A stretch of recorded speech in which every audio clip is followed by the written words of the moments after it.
Hi guys, we are here to explore the beauty of Bedrana Sunset. Come on!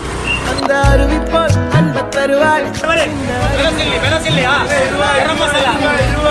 உயிரே ஆயுசு நூறாக என் உயிர் உன்னோட பத்திர சொத்தாக என் பார்வை உன்னோடு உன் பொம்மை கண்ணோடு பேசாமல் விண்ணோடு நாம் மிதந்து போவோம் காதாரா அடியா